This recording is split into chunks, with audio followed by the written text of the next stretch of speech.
I'll start from the bottom line and then I'll take it back.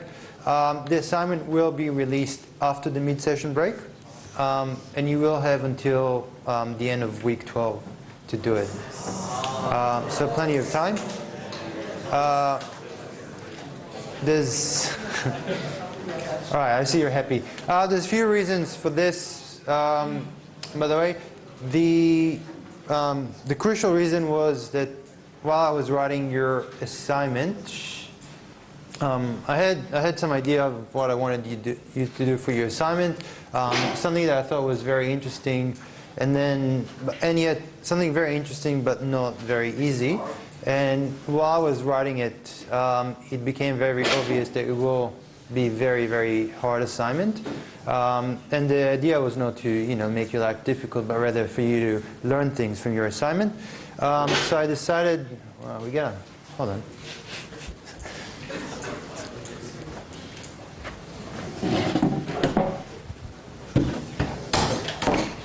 There we go.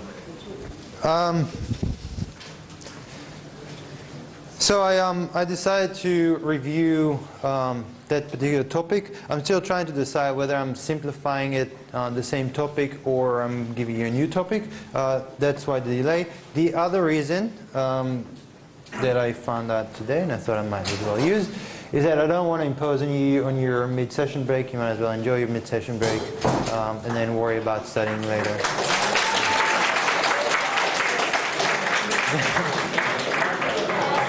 That wasn't actually my idea. It came in tutorial early today, but I thought I might as well use this.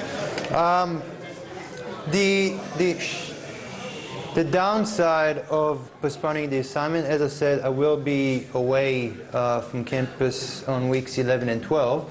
The reason why I wanted to give you the assignment earlier is I can be here and help you with this. Now, because it will be released at the beginning of week 9 now, I will be here for 2 weeks to help you out with this, but because everybody sort of leaves it till the end, just so you're aware that I won't be here then, I will talk about all of this once the assignment is released, so after the mid-session break. So that's about that. Everything else runs as usual. Let's start directly with the lecture. Just before I do, there's something in the back. Yeah, what's this, Chris? Did I forget anything? I don't remember anything about a barbecue. See, LSOC has a tendency to schedule barbecues when I have 2 hours of tutorials. So, those times there happen to follow my tutorial. As far as I'm concerned, the barbecue doesn't exist. So, but for anyone else who can show up, there's some details there. Is this a good enough announcement? All right. So on Friday we started dealing with Verilog, and today there's going to be a whole lot more. I am trying to cram a lot of Verilog stuff into, 3 hours allocated to it, and I will go through it fairly quickly. I'm trying to give you as many examples as I can. I do encourage you to revise those notes, and if you have questions, feel free to either stay back and ask me or come by the office or email me if you're not quite sure. But I do encourage you to actually understand this material. In both the assignment and in your labs, you will have Verilog component into it, and obviously in tutorials and in the exam. So there will be plenty of time to practice it. There's been few announcement or few posting on the course forums regarding how you can install the Xilinx ISC package at home. Have a look, have a browse through there, and if you're still not sure how can you install it at home, either come and ask me or your lab demonstrators. They will help. All right, any questions before we start? No? All right, so if you remember, we started talking about Verilog.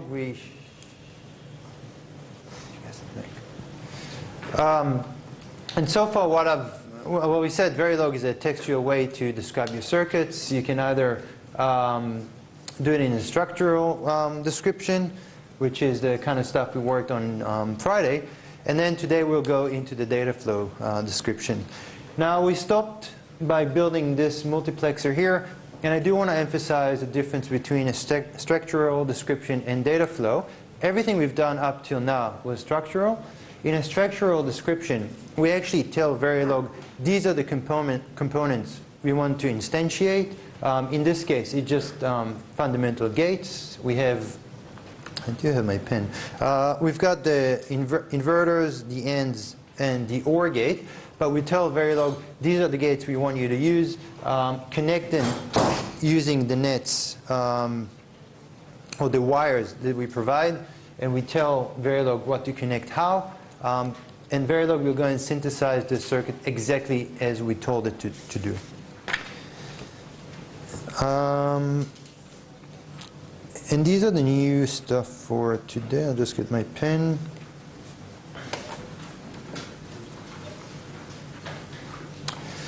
Have a look at this kind of code here.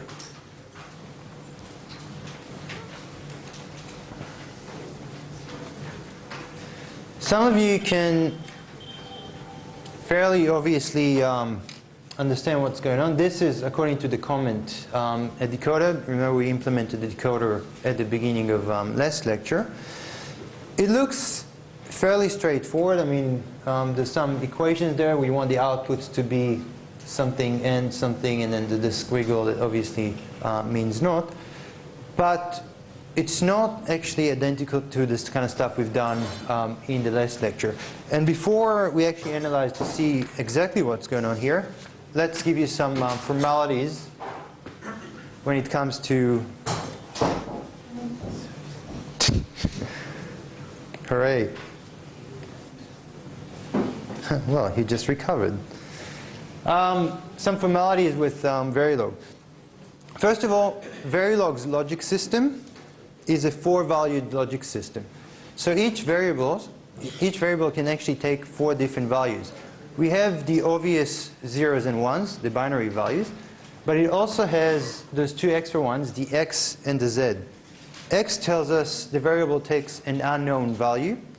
An unknown value might be in a few different cases, either in simulation where you want to inject something that's sort of either don't care or unknown at the beginning. If you're powering up a signal, or sorry, a circuit that Verilog cannot determine what the outputs are going to be, for example, the output of a flip-flop, when you just power it up, it will be an unknown.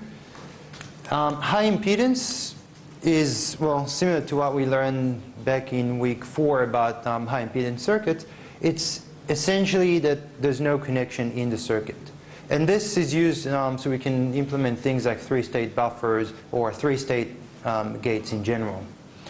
The thing about the x, the unknown value, is that they're kind of contagious. If you have inputs to some gate, that some of the inputs are unknown, then the outputs are going to be unknowns as well, unless Verilog can determine what the output of the gate is. So, for example, take an OR gate. If one of the inputs is unknown, well, it will depend what the other output is. The other input. If the other input is a 0, then we can't determine whether the output of this thing will be a 0 or 1. Therefore, it will be an unknown. Unless Verilog observes that this input is a 1, that's another case, which means no matter what this unknown would be, the output will be a 1, and therefore Verilog will report a 1. So this is where unknowns come into play. Now, the idea that Verilog has 4 values is actually a fairly simple idea when you compare it to, say, VHDL. VHDL has 9 different values and counting. In VHDL you can actually have, well, it's got the built-in 9, you can define your own values. VHDL have things, well, it's got those 4s, and then it has a week 0, a week 1, a week unknown, uninitialized, how many are we right now? And then a couple of others. So in a way, you should thank me that we're doing Verilog, because VHDL does get a bit complex, and it's not a nice syntax either. So that's fairly all right. So that's about the Verilog logical system. How about the Verilog operators? So we've got the Boolean bitwise operators. that are very similar to the operators we have in C programming. So you've got the bitwise NOT, AND, OR, XOR, and XNOR.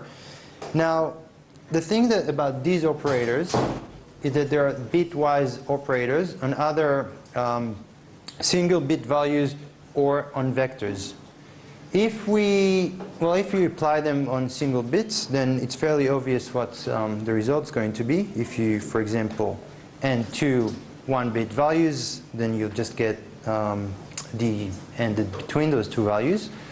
Once we talk about vectors, we do it on a bitwise basis. Meaning, for example, if you had a 4-bit vector and you had another 4-bit vector and you applied an AND bitwise operation between them, we do it on a bit-by-bit basis. So we AND those two bits, 0, those two bits, 0, those two is a 0, and those two bits are going to be a 1.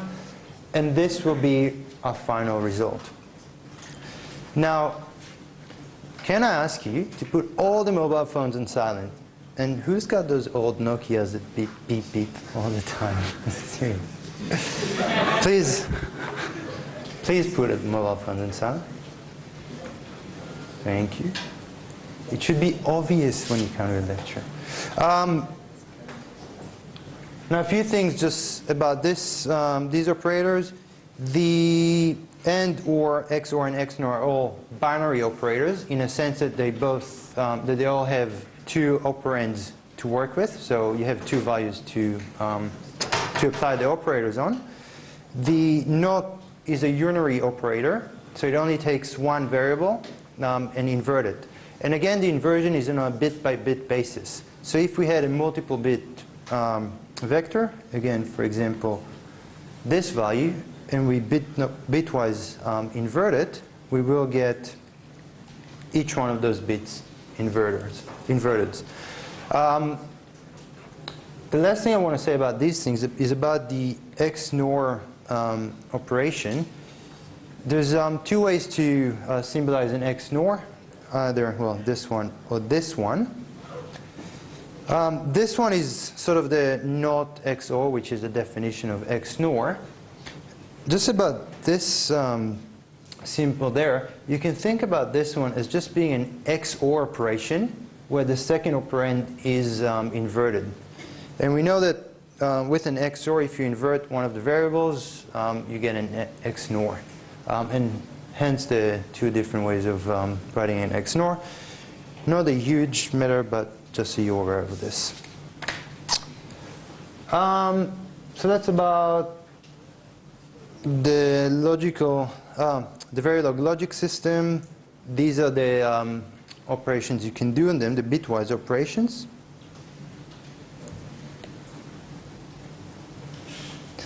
And again.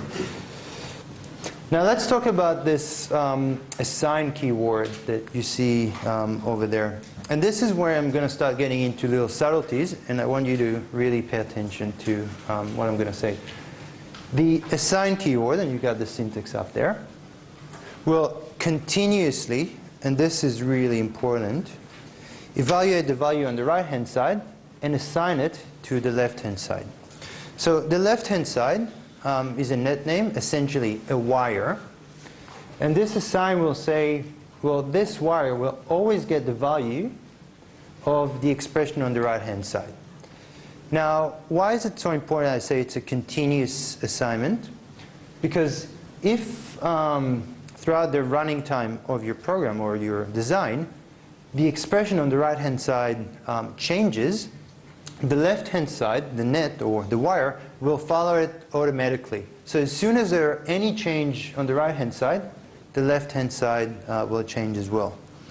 Now, the other thing that is really, really important to remember is that the assign keyword is a concurrent statement.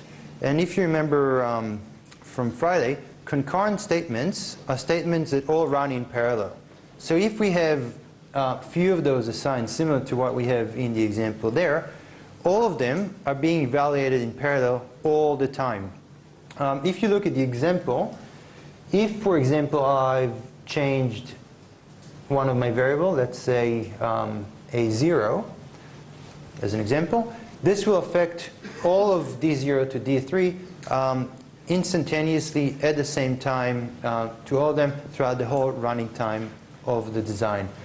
You need to get out of the mindset that we used to from other programming languages that these are being done one after the other. Do not. I can switch the order of those assigned keywords. The same thing will happen no matter what. And I will compare it to, you'll see later when we talk about procedural statements. And that's when you'll see what the difference between concurrent statements and procedural ones. Question? Does that mean I can't use the value on the left-hand side and put that on the right-hand side?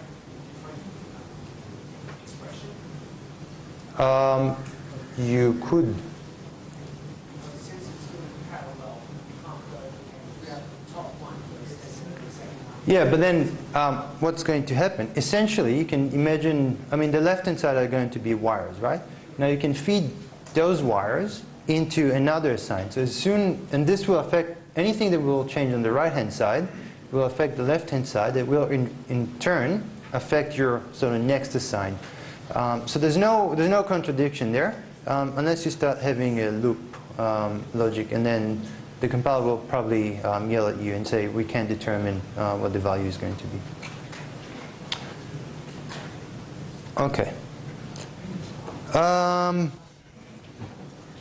And just about the syntax, the wire can either be a single bit wire, it can be one bit out of the whole vector, which is the second case, or it can be a multi-bit value, like in the third case, that could be either a whole vector or a segment of a vector, similar to what how we referred to different segments of bits in the Friday lecture. So now that we've got all this knowledge, we can go back to the example and see what's actually going on. Well, we have the three inputs. So we have the enable signal and the two the binary coded signals. And we have the four outputs, D0 to D3. Now this is just the structure of a decoder as we talked about in week 4. Essentially what happens, these here are all the possible mean terms for the two variables, A0 and A1. And these are ended then with the enable signal to apply the enable to the decoder. If you don't quite remember how a decoder works, go back to week 4 lectures and you'll see that this is what we're doing. The important thing though to realize is that these operators here, the AND operators, are not structural description, which means Verilog will not necessarily put AND gates where they are. In this case, it most likely will, because there's not much alternatives. But when you define expressions using data flow operators, so all the operators I showed you before, they don't necessarily being implemented one-to-one to the way you write them. Verilog will try to optimize your expressions, and it will try to implement something simpler according to what you want. And that's in contrast to the structural description, when Verilog will take exactly what you said and will do it just that way. Yes? Are there programs that convert variables into like the visual? Yes. I have worked with them before. I know Altera has a tool that does this. Never tried with Xilinx. Xilinx might be able to do it. But I'm sure, well, I know there's at least one because I worked with it. I'm assuming there would be others. All right.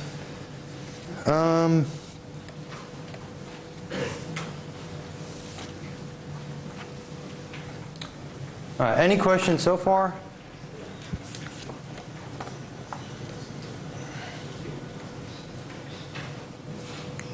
No, you're kidding me. It's going to crash.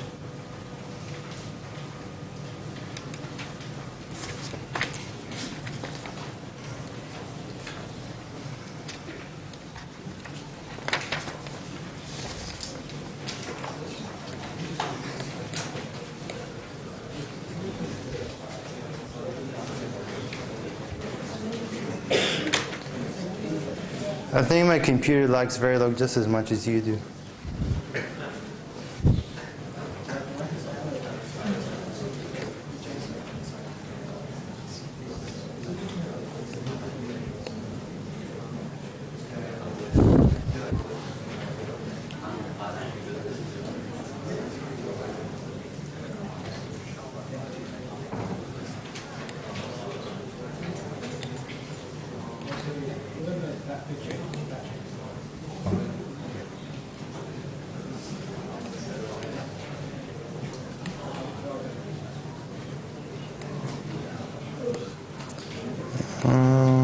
Yep, this is where we ended up.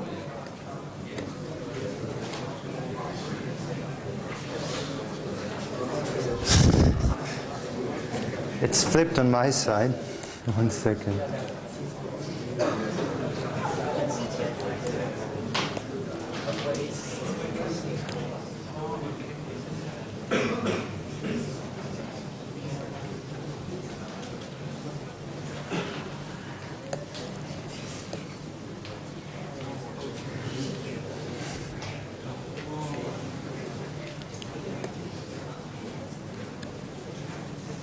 Okay. Moving on.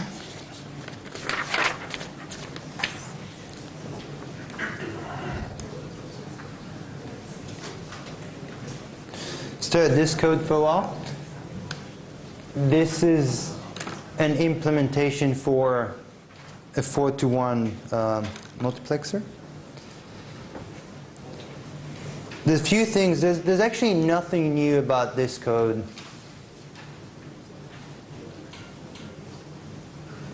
You know, come and sit next to me, please.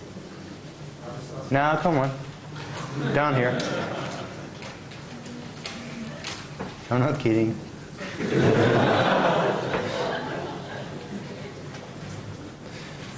Have a look at this code. There's nothing actually new about this. It's just slightly.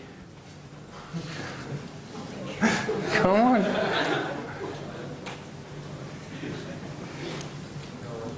No, come on.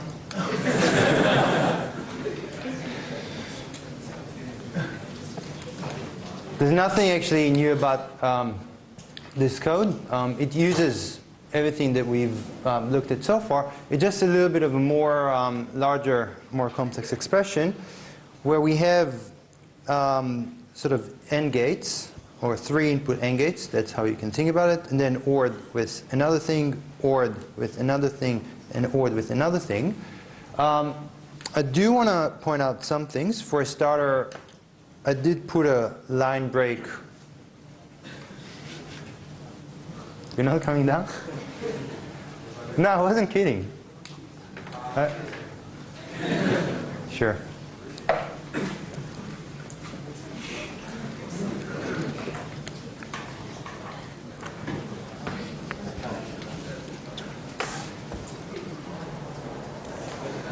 So there is a line break there, and that doesn't cause a huge problem. You can think about it as if this line just continues to a very long line. You can choose either here or there. To you.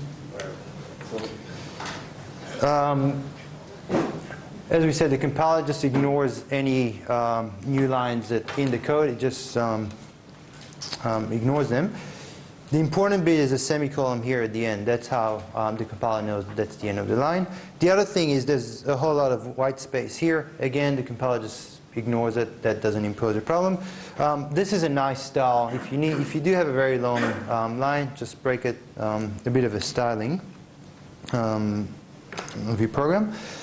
The other thing about what does this code actually do, if you remember, we had a multiplexer that a 4-to-1 multiplexer will take 2 select lines, S1, S0. It will take 4 different inputs, and according to whatever the value of the select lines, the output will follow the corresponding input. Now, the way this one works, have a look at the first 2 variables of each one of those n and expressions. And you can see that we're actually making, in a way, all the possible combinations of S0 and S1. Now, for any value of S0 and S1, only one of the 4s will actually evaluate to 1. All the other ones that evaluate to 0 will zero out all the term. And therefore, it's only that corresponding index of I that will be sent to the output. In a way, if you remember from week 4, we said, how do we implement a multiplexer? And I said, well, take a decoder and end the outputs of the decoders with the inputs to your multiplexer. Essentially, this is what we're doing. The decoder will output the min terms, all the possible min terms. In this case, it's for S0 and S1. So we have the 4 min terms. And then we end them with the corresponding input. So there was nothing new about this code. How about this implementation of the same multiplexer?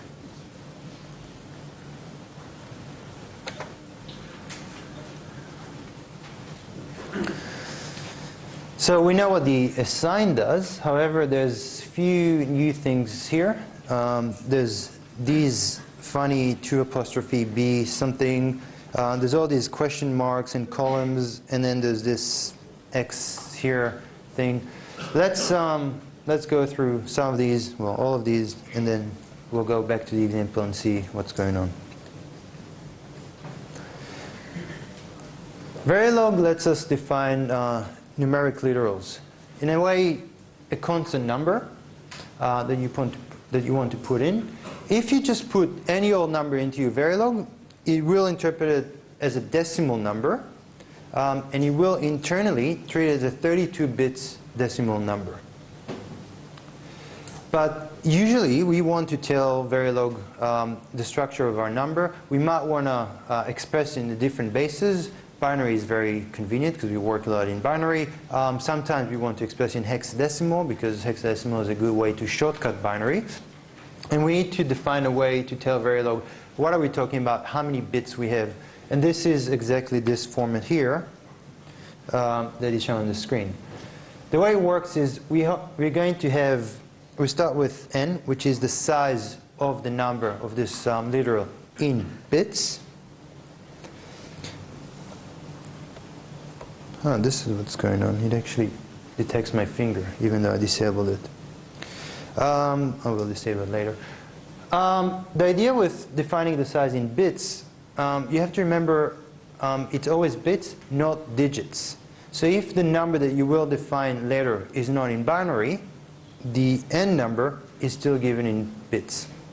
I'll show you an example. Then apostrophe is just apostrophe. This b will be replaced with one of the few bases we can use, either small b, which will stand for binary, and this is what we have in the example there, either small o, h, or d for the other common bases. One thing to realize, for hexadecimal, we actually use the letter h, not x. So it's a bit different from pretty much everywhere else, but this is how it is. And then we have a string of digits in the base that we chose here.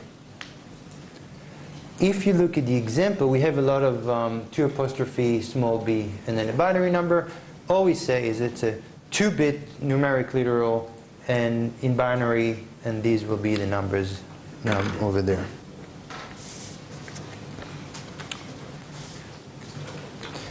Verilog lets us do arithmetic and shifting operations, similar to other programming languages.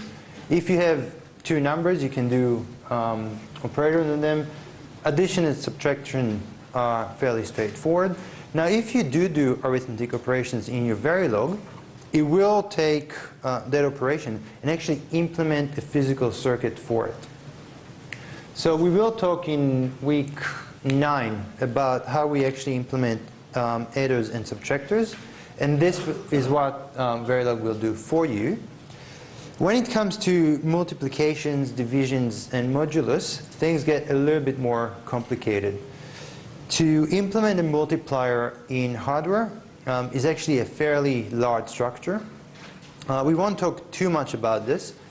If you will use the multiplication operation in Verilog, it will synthesize and multiply for you. Or some of the implementation chips, either the FPGAs or the DSP chips, digital signal processing chips you can buy, already have dedicated multiplier circuits on them. So if your CAD tools are aware of this, they will use the dedicated multipliers and will not try to synthesize new multipliers for you on the FPGAs.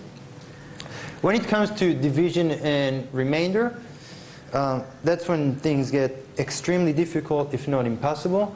Some design tools will tell you, no, there's no way we can implement division or modulus module in hardware. Try to figure other ways.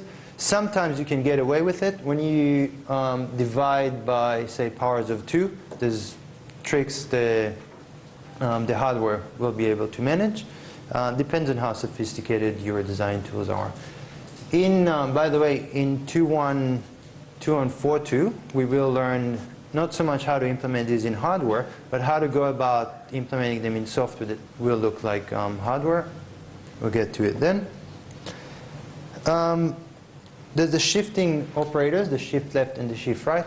If you're familiar with C, it does exactly the same thing. These usually work on multi-bit values that you have, for example, I'll take some vector, 6 bits vector, and then I can use the 6 bits there and shift the bits to the left or to the right.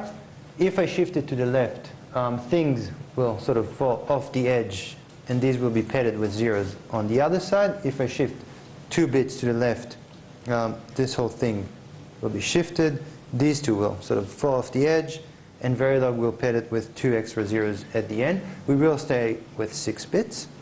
Shift right, similar thing, only we're going the other way, and Verilog will pad the beginning with zeros. If you're familiar with the C operators, exactly the same idea, only this is done in hardware. Shifting is actually very easy for the synthesis tools to implement. We just use shift registers. Therefore, if you can get away with division and multiplication using shifting, please do it that way. If you don't know what I'm talking about, wait for 2142. It's not crucial. The other weird thing that we see in the example there is the conditional operator. And this is something I do want to spend some time talking about. Let's start with, it's exactly the same as what it does in C. If you've seen this operator in C, it's the same thing. However, I do realize that in, I think in first year, they don't actually show you this operator, do they? They do? All right. Right? It's a very bad syntax. So you sure this operator? yeah, when I learned. Who's your lecturer?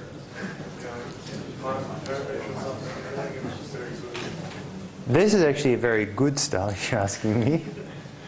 So I'm gonna, and because I'm a second year lecturer, I override anything you've learned in first year. I don't see why this would be a bad style. I actually think you can get away with a lot using this operator, and I'll explain what it does. If you know how to use it, there's absolutely no reason not to use it, and it's a very powerful operator, in fact. And it's not a bad style, so I don't know what they told you. All right, so this operator will, and pay attention. I hate the fact that it's following my finger. It will evaluate some logical expression that will end up in an answer of either true or false. And we will talk about true and false values in the next slide. Now, if this expression here evaluated to true, then this whole thing, this whole expression, will have a return value of this expression right here. If this part here had a value of false, the whole thing evaluates to this expression here. Now, the main point about this structure here is that this is an operator. it's not an instruction, and this is true for C as well. What's the difference between an instruction and an operator? Operator has a return value. You can use this operator as part of a larger expression. Similar to these operators there. I mean, if I told you to use plus, minus, multiplication in a bigger expression, that wouldn't be a problem. Everybody knows what it means. This is exactly the same idea. Only you have to understand how it works. If you want to put parentheses around the whole thing, you can do this. This operator will evaluate or return a value of either this expression here or this expression here. For example, let's have a look at the example there. There's some logical condition. Is A greater than B? If this is true, A is in fact greater than B, and you can think about A and B as being some vectors, let's say 4-bit vectors, and therefore have values in them. If A is greater than B, then this whole operation will be evaluated to A. Otherwise, if this is false, the whole operation will evaluate to B. And then you can do things like say Z equals this whole thing. And the result will be that Z will equal either A if this is true or B if this is false. Now you can replace this one and this one with larger expressions on their own that will be evaluated and returned back to Z. I will go back there. In fact, I will do it now because I don't want to get too far away. And this is the idea of what's going on here, where I actually cascade those operators inside each other. Let's see what's happening here. So he's saying assign Y, which is what we've looked at before. This will be a continuous assignment. 2. Well, is S the select vector? Is 0, 0? If yes, return I0 back into Y. So if the S vector was 0, 0, Y will be I0. Otherwise, this is the column here, evaluate the rest of the expression. But then I'm cascading another one of those conditional operators in the sort of else part, in the false part. And then I'm asking, well, is S going to be 0, 1? If so, then return I1 to the whole thing. Otherwise, evaluate the rest of the expression, which will then be, is S 1, 0? Return I2. If no, evaluate this. If yes, return I3. Otherwise, return X unknown.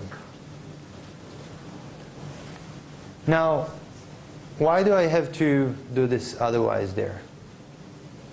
Could I ever get to a situation where I'm actually return this unknown?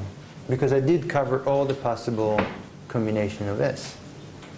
It's a 2-bits vector, 4 combinations, yeah? Sorry? Yeah.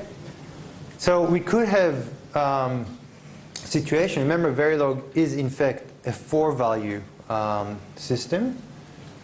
And for 2 bits, we actually end up with 16 different combinations. We have the 4 binary ones.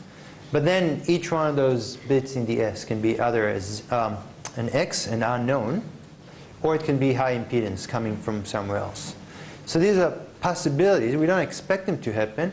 But in order to cover all the possibilities, it's a good start to actually put this alternative if none of these options match. What we could have done, if we didn't want to cover for this case, is then say here, well, if it's not 1, 0, well, if it is, return I2.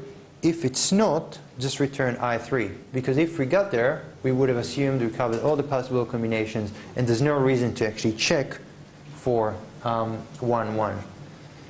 We do check because we might not actually be in one of those combinations. And this is a good programming style. Did I lose anyone along the way? Something about cascading things. Yeah. Why do we put 1bx there rather than 2bxx? All right. First of all, realize what this whole thing will return will always be a 1-bit value. See, each one of these is a 1-bit value that is being assigned to the y output, which is a 1-bit value. So I have, back to my multiplexer,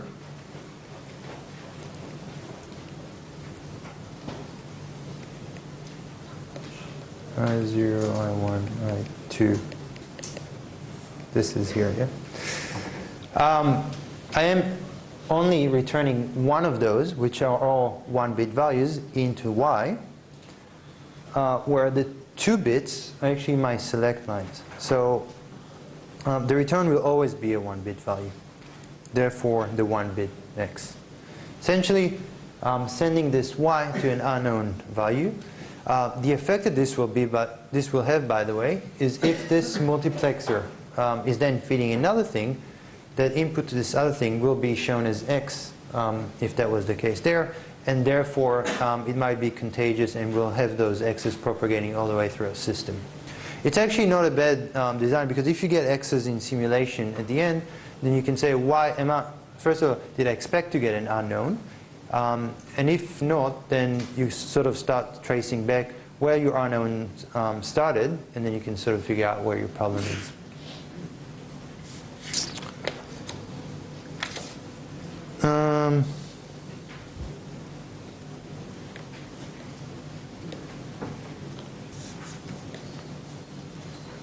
I said we'll talk about true and false values. I sort of used them loosely in here. I said, well, is A greater than B true or false? We do want to formalize them a little bit. So first of all, similar to C, again, the parallels with C, a true value will be anything that's a non-zero value. So any either a 1-bit that's a 1 or any vector that is a non-zero vector will be evaluated to true. Anything that's a 0, either 1-bit that's a 0 or a vector that's a whole zeros, will be evaluated to false.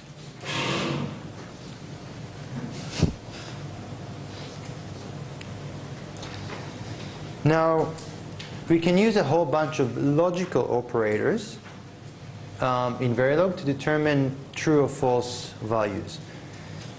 And this is where some people find it confusing. I mean, we just introduced very similar operators, and we say they were bitwise. What does it mean to have a bitwise operator, and what does it mean to have a logical operator? So, bottom line, logical operators always work with the values true and false. So they don't work on a bit-by-bit basis. They don't look at your at each bit of your vector. If you have a vector and do the operations one by one, they look at the whole vector and say, is this 0, therefore false? If it's non-zero, anything in your vector, therefore it's true. And the result from these logical operators will also be a true-false value. Where, by the way, for completion, a true value in Verilog, when you return a true value, what it is really is 1 bit of 1. A false value in Verilog is a 1 bit of 0. And this is where things are technically different from C. If you remember, and I'm sure your lecturers, bless you, your C lecturer has told you this, is that C can actually return any non-zero value as a true result. Usually, pretty much 99.9% of the compilers will return the value of just 1 for true. But you shouldn't, when you program in C, you shouldn't rely on that. Where in Verilog, you can actually rely on that fact, where a true will always be returned as 1 bit of 1. False will always be returned as 1 bit of 0. Now, looking at the operators, we have the logical AND and OR, which are done by doubling the operator from their bitwise counterpart. We have a logical NOT, which is again a unary operator, which only works on one operand. And if that was true, it will invert to false and vice versa. We have the equality and inequality. Two things equal or not equal to each other. And the inequality is greater than, less than, and so on. Now I do want to show you an example where bitwise and logical operations will not actually be the same, and the difference between them. I will take my pen for this. Mine yellow. Yep. Take the two vectors, say 0, 0, 1, 0, and 1, 1, 0, 1. If we ended them together using a bitwise operation, we said we would have done it on a bit-by-bit basis. This 0 and 1 will give us 0, 1 and 0 is 0, 0 and 0, and therefore the result will be 0. And this is the bitwise operator that we've seen before. If we think about it as a logical operator, so we had a double end, then we look at this vector and say it's a non-zero, therefore it will be true. This one is a non-zero, it will be true. True and true will return true as well. Where if you sort of try to do this and then try to evaluate whether this is true or false, this is all zeros, this will evaluate to false in this case, this will evaluate to true. So you need to know the difference between your bitwise operations and your logical operations. The main difference is that logical operators always work with true, false, and return a true, false value. Bitwise operations work on a bit-by-bit basis and return a vector with the same number of bits.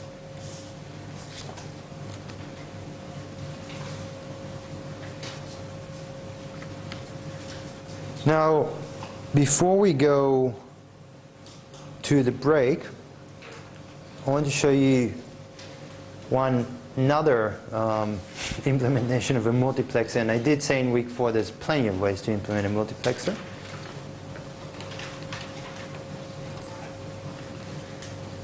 Now the idea here is that let's just get rid of the other one. The idea here is that we're evaluating each one of the select bits, and we're selecting two different ones, and then according to what we selected there, we do another selection here. What does it look like?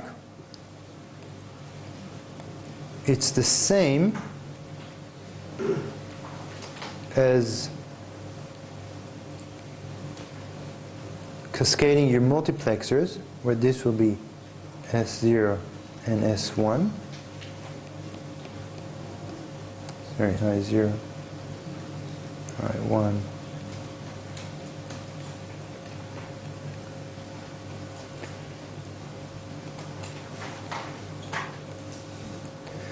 Where essentially what we're doing, we're saying, well, is S1 0, 1? So we're asking, is this true or false? S1 will always be one bit, either a 0 or 1. If it's a 0, it will be false, and this will be evaluated. If it's a 1, it will be true, and this will be evaluated. Essentially, we're choosing which one of those paths here we want to then select. Let's say S1 was 1, it was true. Then we say, well, we know the most significant bit of the select is true, therefore we select in this path here. Then out of the least significant bit, which one do we want? Do we want the 0 or the 1? So we're evaluating, is S0, 0 or 1? If it's a 1, we will return this I3, which is this line here. If it's a 0, we will return this I2, which is this line here.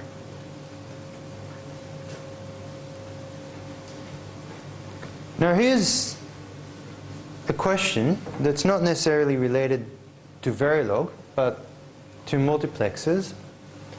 What if I actually change the order of the select lines here? What is the effect of this circuit? Is there going to be an effect?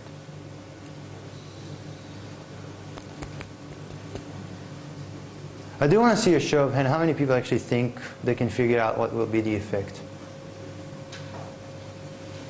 Okay, that's slightly encouraging. I would like to see more.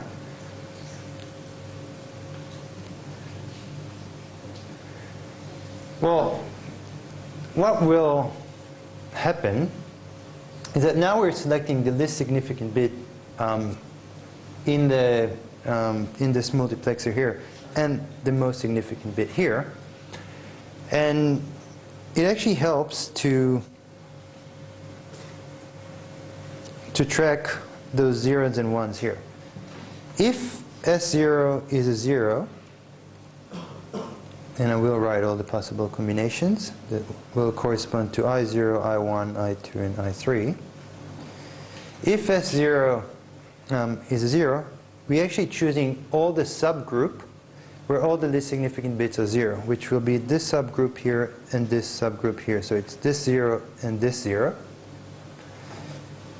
And the most significant bit will either be a 0 or 1. So it'll either be this one if the most significant bit is 0, or it will be this one here.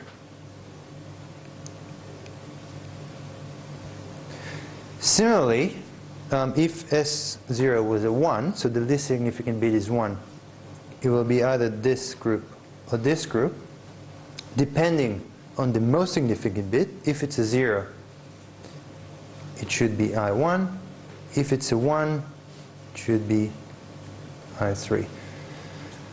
What I've essentially done, if you look at the whole thing as a whole, I'm still getting a correct operation of this multiplexer, but only because I reordered the signals at the inputs. If I left them as they were, 0, 1, 2, and 3, I would get, well, I will get those one of the i's propagating through, but it will not be corresponding to my select line S0 and S1. Now you can take this idea when you cascade more multiplexers, and then if you really want to try and understand it, start mixing the bits together and see if you can figure out what the order of the inputs should be in order to get a correct operation. I did post a similar example on one of the discussion forums. Someone asked about multiplexers, and just to be difficult, I did shuffle them together to see if you can understand what's going on. It's a good exercise to test your understanding of cascading multiplexers. Now, let's take a 5 minutes break because we still have a lot to do. Go grab a quick drink and we'll continue in 5 minutes, no more than that.